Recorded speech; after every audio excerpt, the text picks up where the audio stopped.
السلام علیکم دوستوں یہ واقعہ مجھے چبرجی میں بیٹھے ایک مالشی نے سنایا تھا۔ میں اکثر ایم اے او کالج سے واپسی پر اس کے پاس تھوڑی دیر گزارتا اور وہ اپنی زندگی کے انمول واقعات سناتا۔ مجھے کسی نے اس کے پاس گدڑ سنگھی لینے بھیجا تھا۔ گدڑ سنگھی تو نہ مل سکی، لیکن مجھے ایک ایسا بابا مل گیا جس کے پاس ایک سے بڑھ کر ایک انمول نگینہ تھا۔ ایک دن اس سے اس بات پر بحث ہوئی کہ جب اللہ تعالیٰ نے انسان کو رزق دینا ہی ہے تو پھر اتنی مشقت اٹھانے کی کیا ضرورت ہے؟ جس کے حصے میں جو ہے وہ اس تک پہنچ کر رہتا ہے۔ بابا جو بھی دلیل پیش کرتا، میں اس کے مقابلے میں کوئی نہ کوئی مضبوط اور متاثر کن دلیل لے آتا۔ آخر جب اس نے دیکھا کہ میں اس کی کسی بات پر قائل نہیں ہو رہا تو وہ بولا، بیٹا میں تمہیں ایک حکایت سناتا ہوں، اس کے بعد خود فیصلہ کر لینا کہ انسان کو اس زمن میں کیا کرنا چاہیے۔ ان کا واقعہ خاصا لرزہ خیز تھا۔ میں کوشش کروں گا کہ اس کی صفاقی کسی قدر کم کر کے آپ کی خدمت میں پیش کروں۔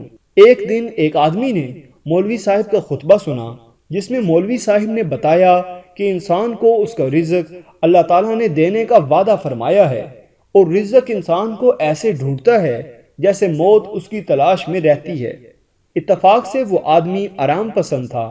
کاہل الوجود ہونے کے ناطے اسے یہ بات اس قدر پسند آئی کہ اس نے اسے آزمانے کا فیصلہ کر لیا۔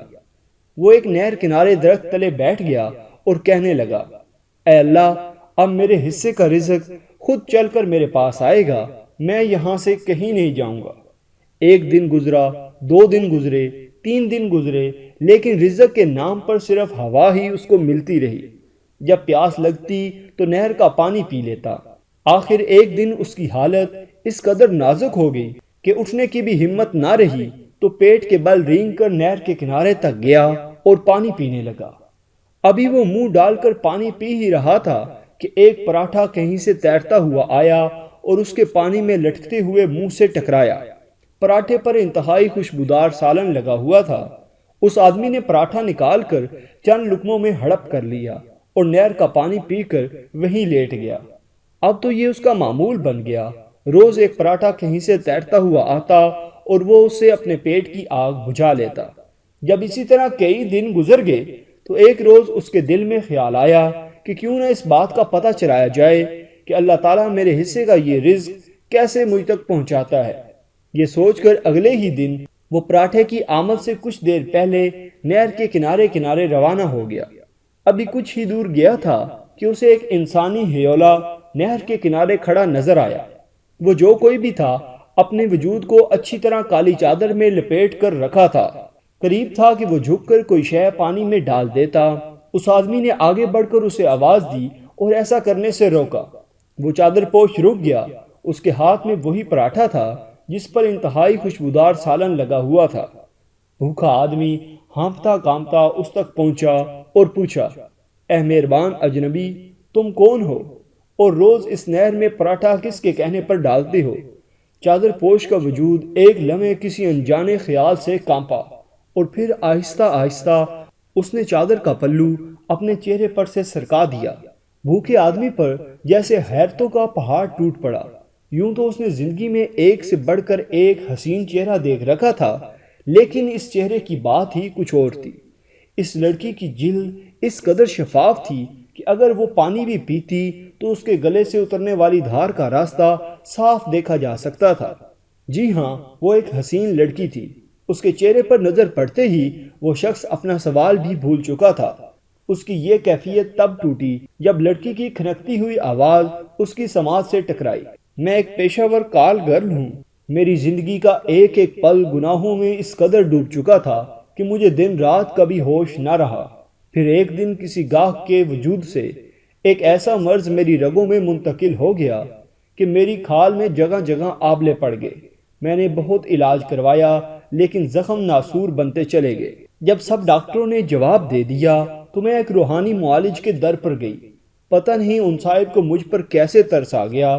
انہوں نے مجھ سے وعدہ لیا کہ اگر میں گناہوں سے سچی توبہ کر کے آئندہ کے لیے پاک صاف زندگی گزارنے کا وعدہ کروں تو وہ میری اس تکلیف کو دور کرنے کا نسخہ عنایت کر سکتے ہیں۔ میں نے وعدہ کیا۔ انہوں نے مجھے ایک نسخہ لکھ کر دیا اور ہدایت کی کہ اس نسخے کے مطابق عمل کرو۔ کہ سالن تیار کرو اور خالص دیسی گھی کا پراٹھا بنا کر ایک مخصوص دعا پڑھتے ہوئے اس پراٹھے سے اپنا جسم خوب اچھی طرح رگڑو۔ انہوں نے مجھے یہ بھی ہدایت کی کہ اس زہریلے پراٹھے کو صرف بہتے پانی میں تلف کرو۔ زمین پر پھینکنے سے یہ جان لیوا جراثیم کسی جاندار کو نقصان بھی پہنچا سکتے ہیں۔ یہ کہہ کر اس لڑکی نے اپنا سر اٹھایا تو اجنبی کو زمین پر مرغ بسمل کی طرح لوٹتا ہوا پایا۔ اس نے دونوں ہاتھوں سے اپنی گردن پکڑ رکھی تھی، ایسا لگتا تھا جیسے وہ کہہ کرنا چاہ رہا ہو، لیکن کوئی شے اس کے حلق میں پھنس کر رہ گئی۔ اگلے ہی لمحے اس کا وجود بے جان انداز میں لڑک کر نہر میں جا گرا۔ غروب ہوتے سورج نے جو آخری منظر دیکھا وہ پانی پر تیرتا ایک بے جان لاشا تھا۔ اس کے پیچھے پیچھے انتہائی خوشبودار سالن والا ایک پراٹھا تیرتا ہوا آ رہا تھا۔ زندگی اس کا نام نہیں کہ تسبیح پکڑ کر سارا دن عبادت کی جائے، بلکہ حقوق اللہ کے ساتھ رزق حلال کے حصول کی کوشش بھی کرنی چاہیے، اور مرتے وقت اپنی اولاد کے لیے بھی کچھ چھوڑ کر جانا چاہیے۔ سورہ الجمعہ میں نماز کی طرح رزق تلاش کرنے کا حکم فرما کر حلال روزی کی اہمیت واضح کر دی گئی۔ فرمانے باری تعالیٰ ہے، اے ایمان والو، جب جمعے کے دن جمعہ کی نماز کے لیے اذان دی جائے تو فوراً اللہ کے ذکر یعنی خطبہ جمعہ اور نماز کی طرف تیزی سے چل پڑو، اور خرید و فروخت یعنی کاروبار چھوڑ دو، یہ تمہارے حق میں بہتر ہے اگر تم علم رکھتے ہو۔ پھر جب نماز ادا کر چکو تو زمین میں منتشر ہو جاؤ، اور پھر اللہ کا فضل یعنی رزق تلاش کرنے لگو، اور اللہ کو کثرت سے یاد کیا کرو تاکہ تم فلاح پا جاؤ۔ ایک اور حدیث مبارکہ میں بھی حلال روزی کمانے کا صریح حکم پایا گیا ہے، جیسا کہ حضرت عبداللہ بن مسعود رضی اللہ تعالی عنہ نے بیان کیا کہ رسول اللہ صلی اللہ علیہ وسلم نے فرمایا، فرائض کے بعد حلال روزی کمانا فرض ہے۔ ہر انسان کے لیے ہمہ وقت عبادت میں مشغول رہنا ممکن نہیں، کیونکہ حلال روزی کمانا اور دیگر امور سر انجام دینا انسانی ضروریات میں شامل ہے، جبکہ یہ سب امور جائز طریقے سے بروئے کار لانا بھی عبادت میں ہی شمار ہوتا ہے۔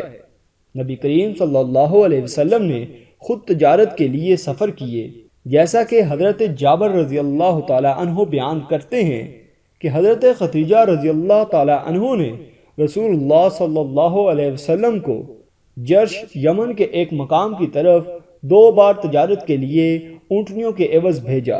اس حدیث کے اسناد صحیح ہیں اور اسے امام بخاری اور مسلم نے تخریج نہیں کیا، لہٰذا ہمیں تمام امور اپنے اپنے وقت پر محنت اور خلوص اور منصوبہ بندی کے ساتھ سر انجام دینے کا حکم ہے، پھر جو بھی مل جائے اس پر اللہ تعالیٰ کا شکر ادا کرنا چاہیے۔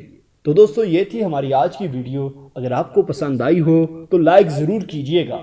اس کے متعلق کوئی بھی سوال ہو تو کمنٹ باکس میں اپنی رائے کا اظہار ضرور کریں، اور ہمارے چینل کو سبسکرائب کرتے ہوئے ساتھ موجود گھنٹی کا بٹن بھی دبا دیں۔ شکریہ۔